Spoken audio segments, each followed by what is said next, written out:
Good day, everybody. I hope you've had a good day, or are having a good day, or maybe you'll have a good day tomorrow, or at some point there's going to be a good day for you. So, in anticipation for the good day, whether that happens to be now or in a few days, I hope you're having a good day. So, this is just going to be another sound assortment video. I've got a few bits and bobs here. It's going to be pretty standard in terms of my videos, so I'm just going to get going straight in with the various things. I've added a couple of things that some others requested in a previous video, so I'm going to be carrying out a couple of requests there. So I can only hope that the people that requested them happen to watch this video as well. But I'm going to start off with some packaging, actually, as I had a delivery today of a book, and the packaging makes a really good sound. It's just some bubble wrap, but it's very crispy.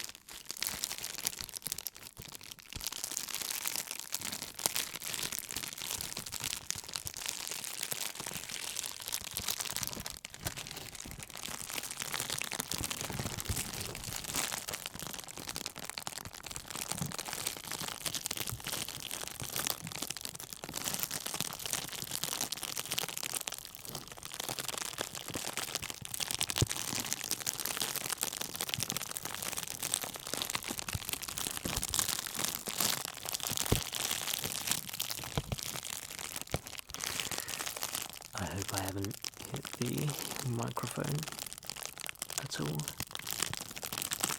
and made some incredibly annoying noises.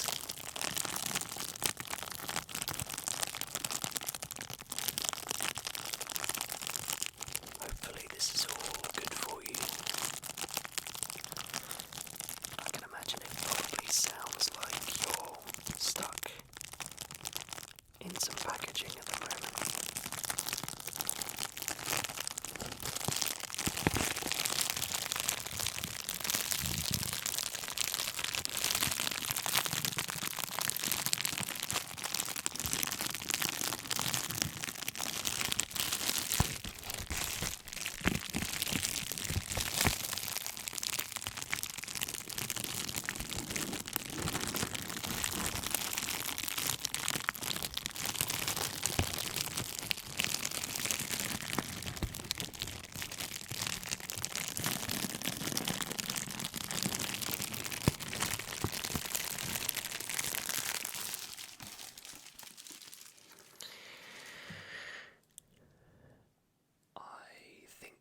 Some fairly bassy hits there. Just looking at the levels coming up on the screen, it looked like some of that was possibly a bit too loud, so I'll definitely be taking this into some audio editing software afterwards to unlouden the loud things. But regardless, let's have a look at the next thing that I have available.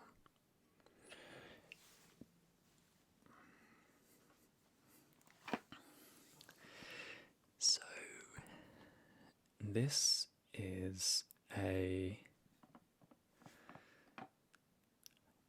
selfie stick. My mum bought this for me when she was out in Singapore, because she saw a lot of the sort of Japanese tourists and that kind of thing using them in Indonesia, actually.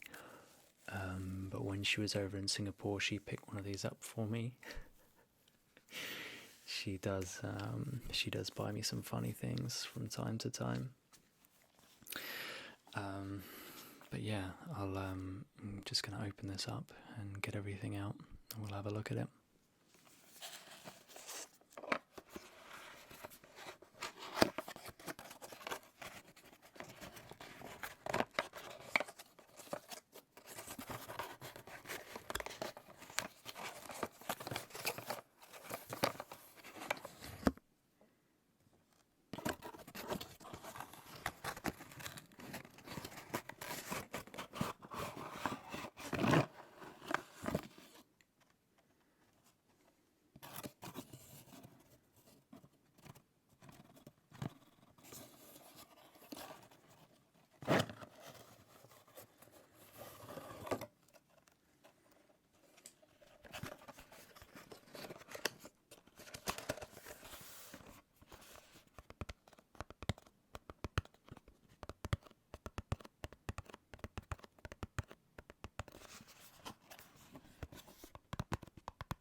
So, with the selfie stick, we have several sections. This is the main telescopic arm thing for mounting the phone on, so it's pretty standard.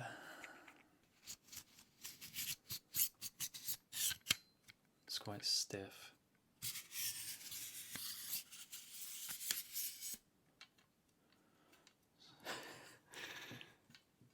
So, as you can see,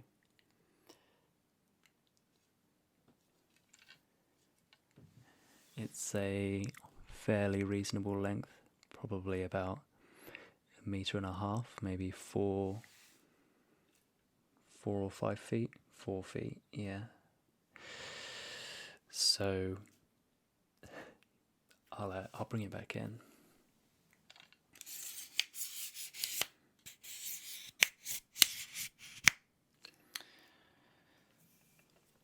So you saw the length. That's what she said. And you can see the mount on the end here. So it's basically a screw-in thingy-me-bob, which you attach this to. So I'll place this on and we can see what it does in a moment.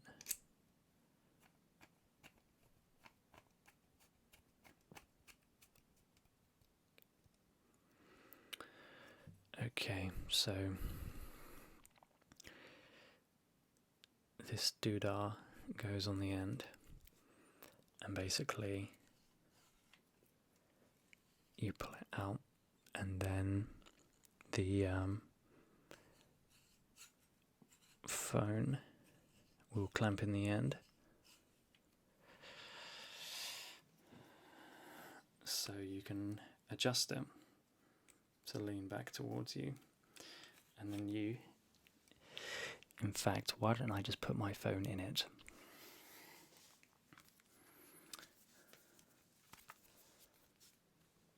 So this is a regular smartphone.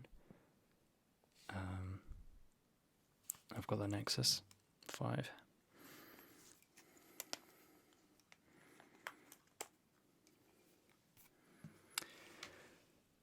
So you can see here, it just grabs the phone basically,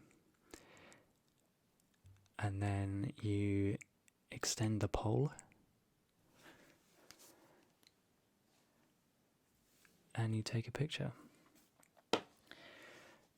And if you're wondering how that's possible when your phone is at the end of a stick instead of being in your hand, you use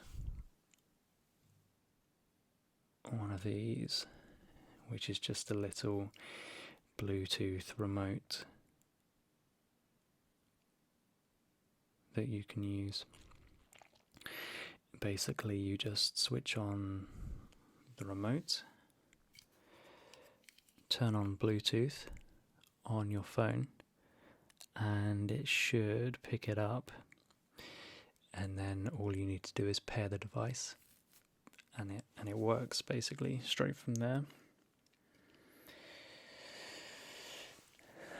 And then you can take pictures of yourself from slightly more than arm's length. It does take quite good pictures, to be fair.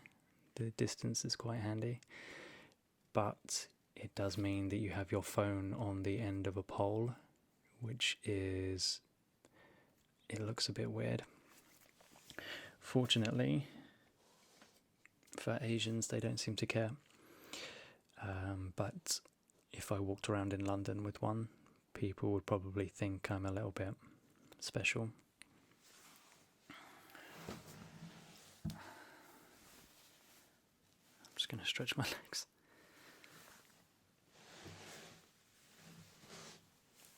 That's better actually. Okay. So, what else do we have here?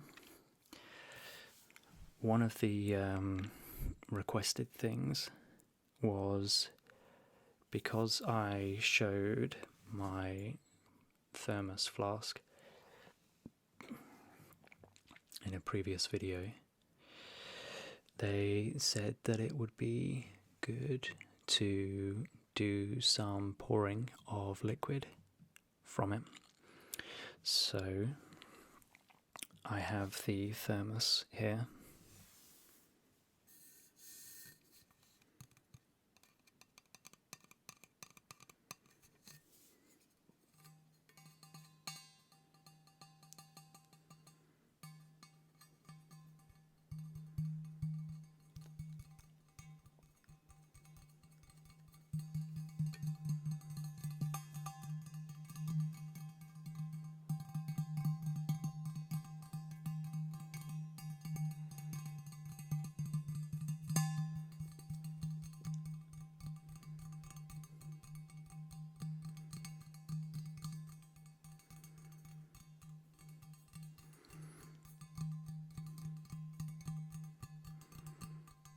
That's actually quite a pleasant sound.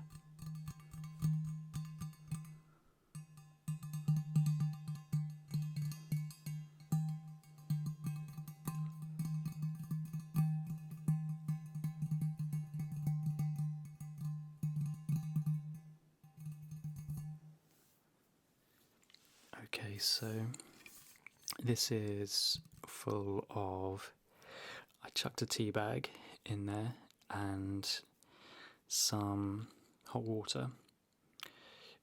Well, a lot of hot water, up to about here. This feels completely cool. There's no temperature escaping here. The lid feels a little bit warmer, so there might be some heat escaping from the plastic stop at the top. But yes, I'm going to pop this open.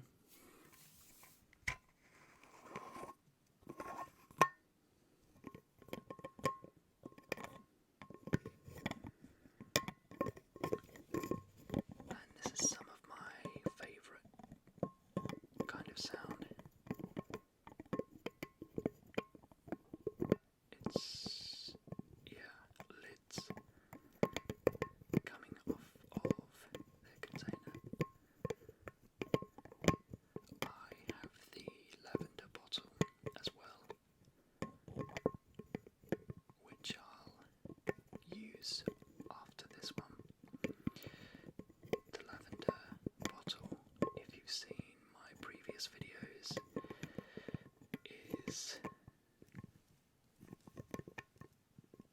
my favourite sounds, and I find it quite good to listen back to when I finish these videos. So I'll definitely do a long lavender bottle demonstration after this.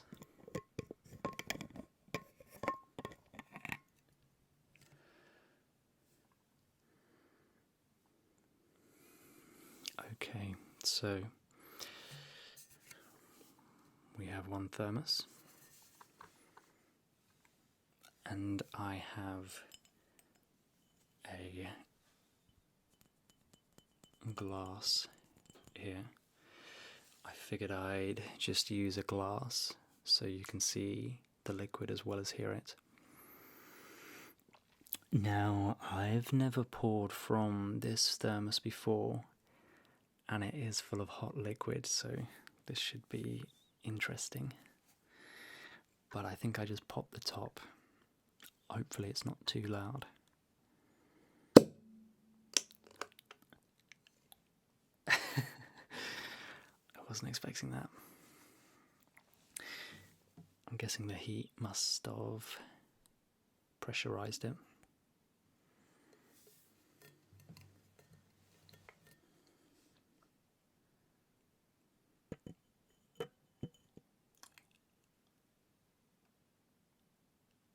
Okay, it pours out the side.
All right.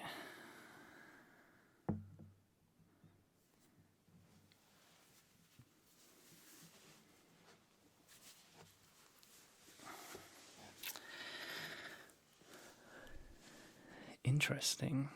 So it poured out the. I assumed it was going to pour out the top part here, but it came out the side in quite a nice thin stream, so I actually had to slow the stream down in order to get some sort of sound from it.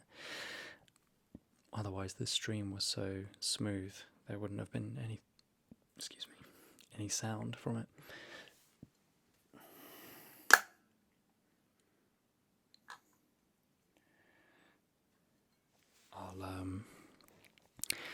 I guess I'll have to edit that bit out. That was a bit loud.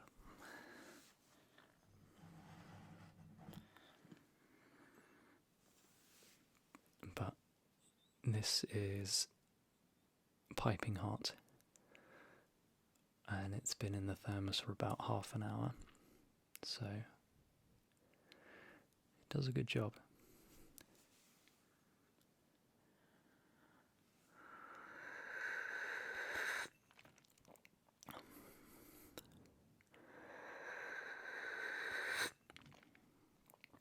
Yep, that's too hot to drink.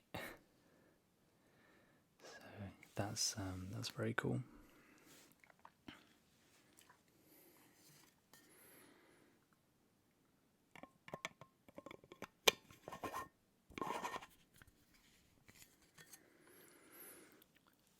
Okay, so I am going to do some sounds with the Lavender bottle, one of my favorites.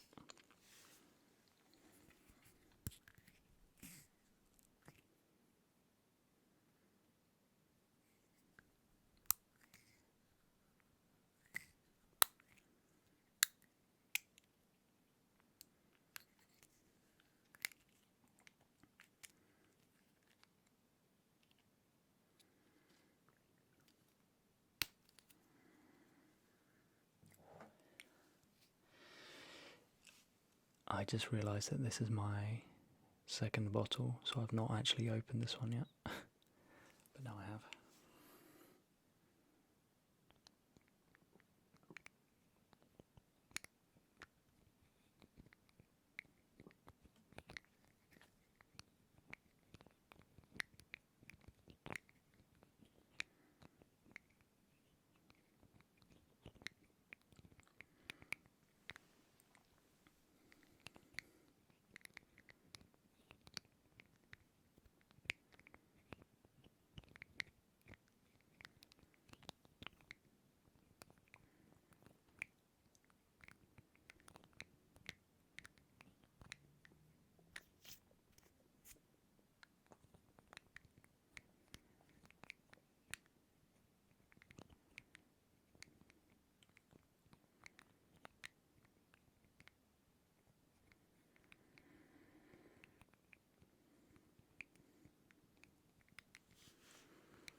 See this coming up on the levels. It's very quiet. It's an incredibly delicate sound. This lid on this bottle. But I know the microphone is picking up something. Even if it's registering incredibly low on the decibel level.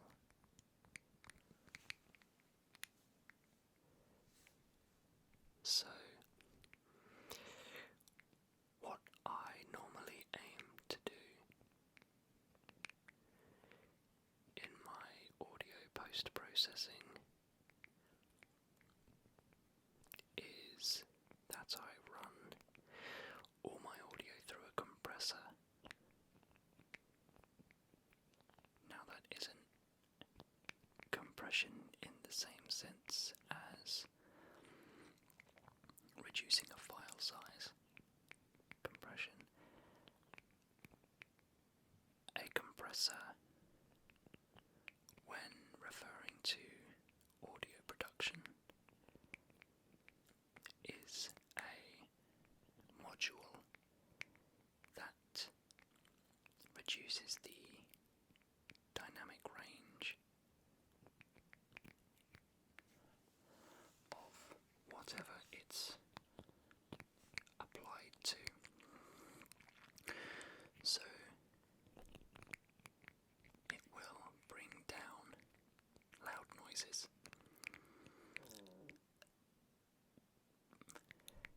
Excuse me. And it will bring up quiet noises. If that's what you want to do. You can obviously set the parameters to define how much it boosts quiet sounds and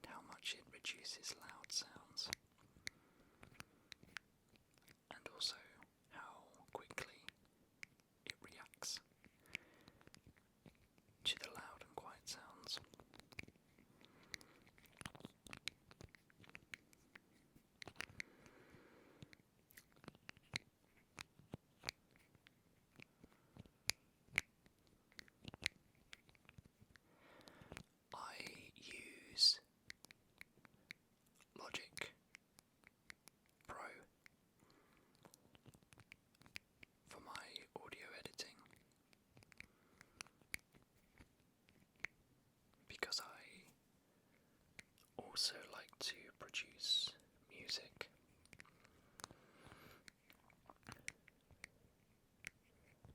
I have a SoundCloud that contains my music. Should you wish to check out any of it, you'll be able to see the link if you click onto my channel. There's a link for it saying listen to my music. And I have a really itchy nose right now. Sorry.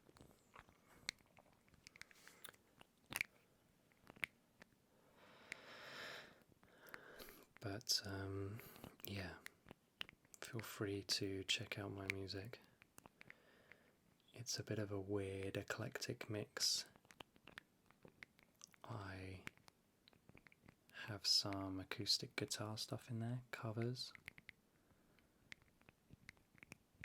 I also have a classical piece, a lot of electronic stuff, an 8-bit kind of track. But yeah, a whole bunch of different things, and there's a lot of stuff I have that I haven't released on there, just because it's not in a finished state.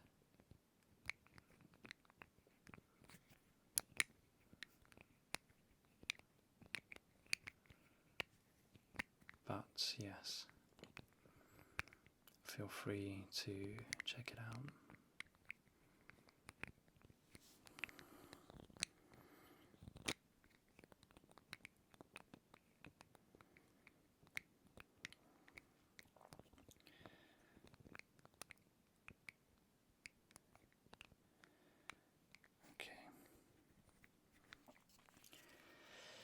It's quite late here at the moment.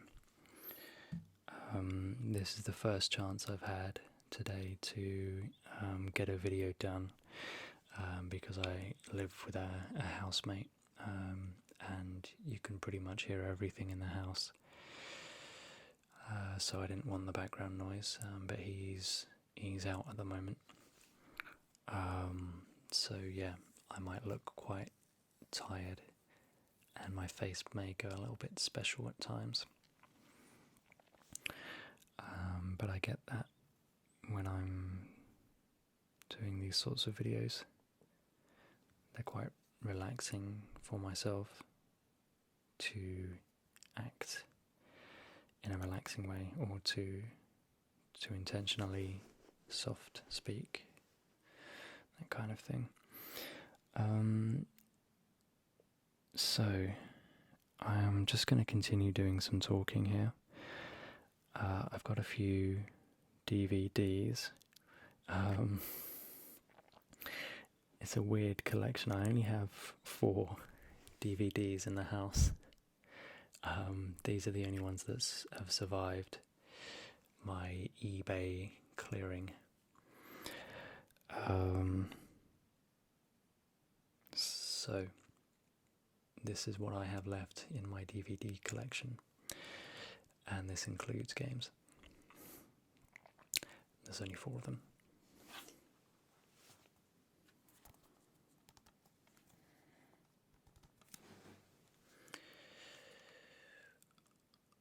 Fallout 3 Game of the Year edition for PC.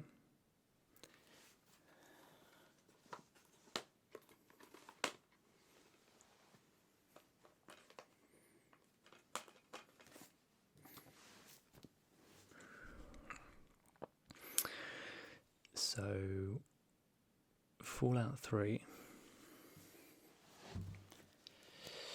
is one of the best games I've played. It's getting on a bit now, but when it first came out, it was incredible. I remember one of my friends showing it to me. I mean, I was aware of the Fallout universe from playing some of the old top-down RPGs, namely Fallout Tactics, actually, which I think was sort of the worst one in the series, but I found it quite fun. Yeah, my friend showed me Fallout 3. I only watched it briefly, but I was pretty much sold on it straight away. He showed me the VATS system, the vault assisted targeting system, which is basically a mechanic in the game that allowed you to electronically target an enemy and focus on attacking a specific part of the body, with a percentage chance to hit and that kind of thing. So standard sort of RPG characteristics.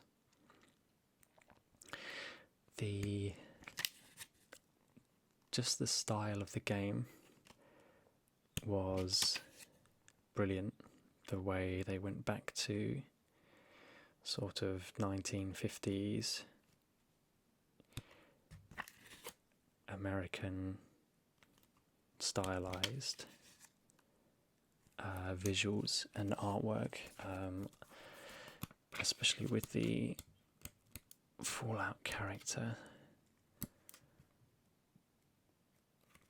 I'll try and find some of the artwork. Here we go. So this sort of stuff.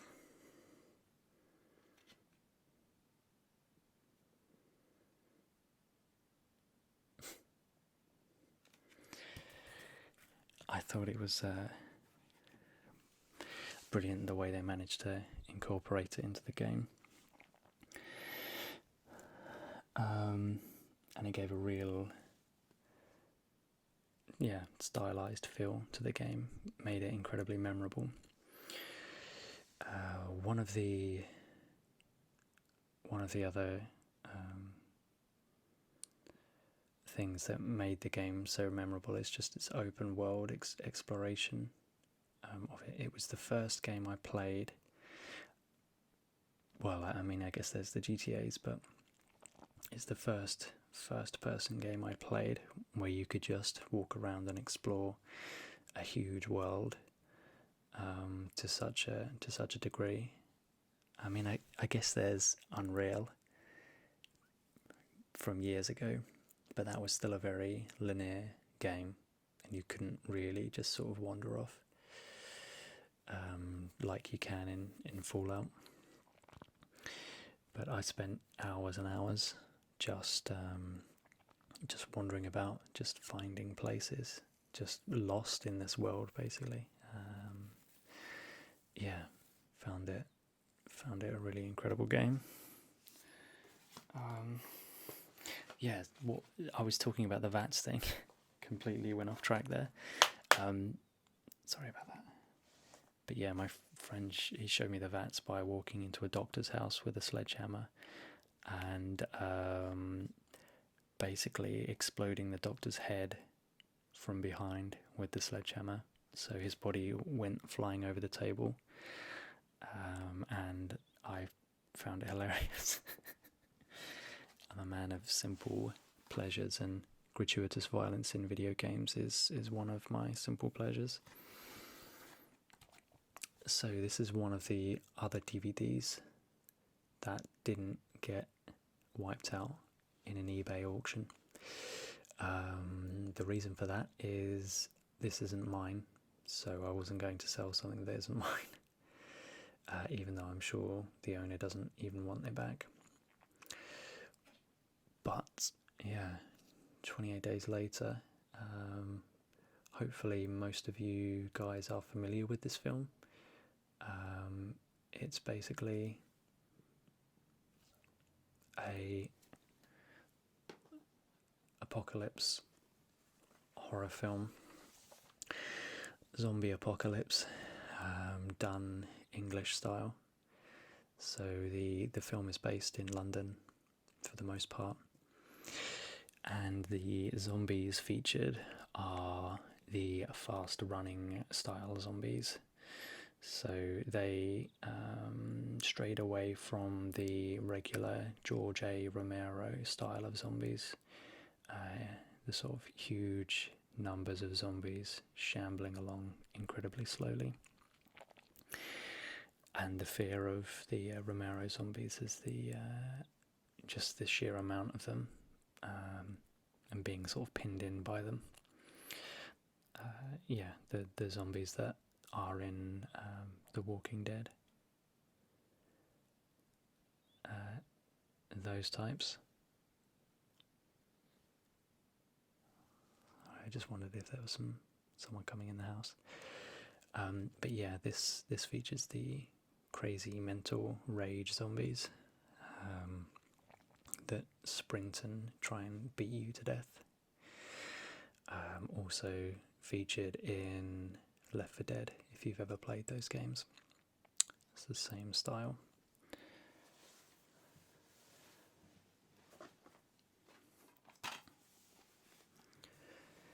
Jackie Chan, Drunken Master. So again, this made the cut because it's not mine, it's a friend's.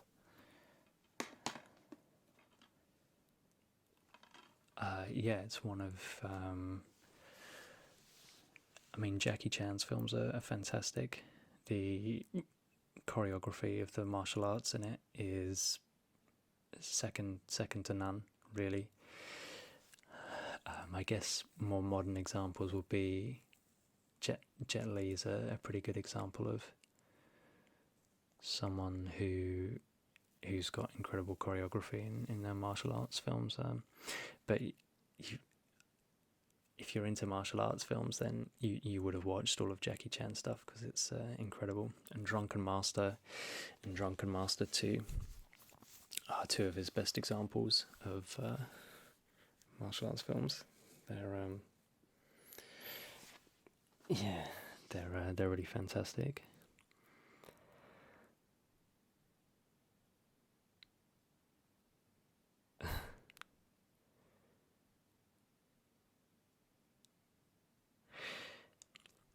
So I'm just reading the blurbs on the back.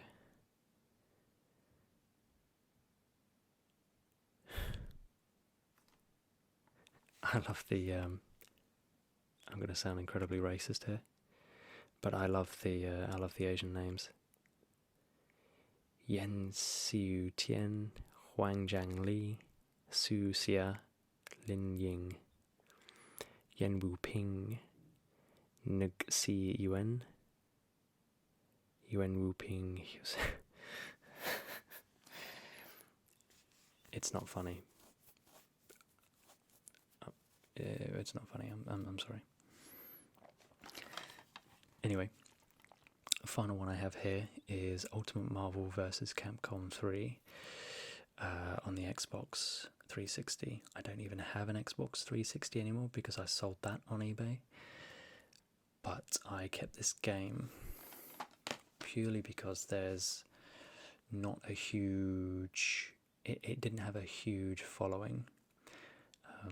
Or it had a very niche following.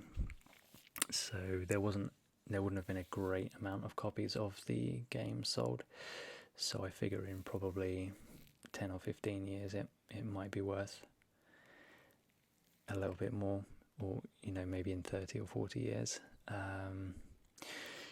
Just going on the fact that I have a copy of Streets of Rage 3 boxed with a manual currently, and that's worth about £50, more like 70 or 80 American dollars, which is quite a lot for a Mega Drive game or Genesis game,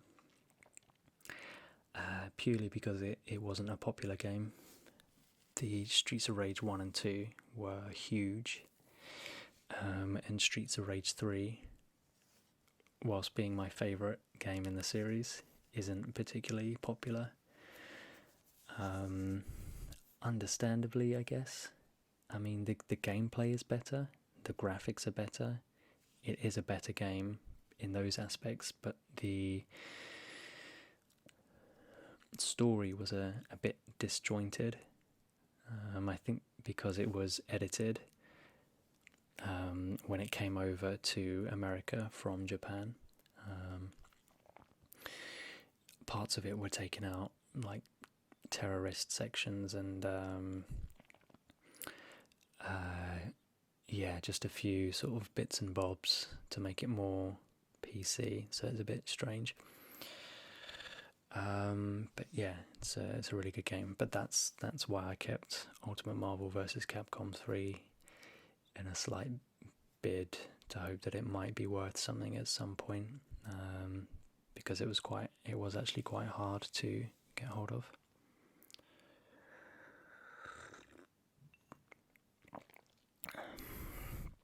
So I think I'm gonna finish the video there anyway. I think I've done enough talking and sound making.